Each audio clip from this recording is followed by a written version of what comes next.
এরশাদ নাকি জাতীয় পার্টি নাকি আবার নির্বাচন করতে চায়। আরে তোরা কি নির্বাচন করবি? তোরা হিজলার চাইও খারাপ। তোরা আওয়ামী লীগের সাথে জড়াইয়া আওয়ামী লীগের গুণগান গাইয়া তোরা একটা ইসলামের মূল্য যা আছে আমি মনে করি জাতীয় পার্টির সেই মূল্য নাই। আপনারা দেখেন জামাতের নাম কেউ লইতে পারে নাই।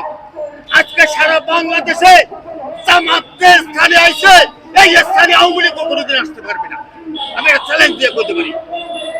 আমি অনেক কথা বলি মিডিয়া ভাইদের সাথে, মিডিয়া ভাইগুলোকে এবং ছেলেদের সাথে।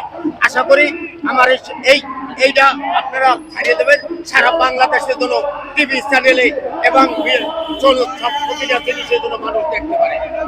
আর একটি কথাই সপ্তাহের শেষে আমি বলতে চাই ডক্টর ইউনূস সাহেবের কাছে, আমরা যারা ঢাকা শহরে 5 লক্ষ রিক্সা ড্রাইভার আছি, শেখ হাসিনা স্বৈরাচারের নির্যাতনের সময় আমরা কিন্তু ছাত্র সমাজের পাশে ছিলাম।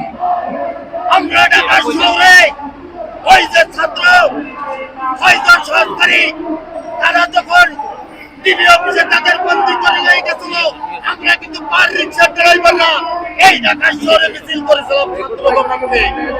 আমরা ছাত্র সন্তানদের বলতে চাই, ডক্টর ইউনূস সাহেবকে বলতে চাই, আপনি একটা গণ্যমান্য ব্যক্তি, আপনাকে আমরা স্যালুট করি।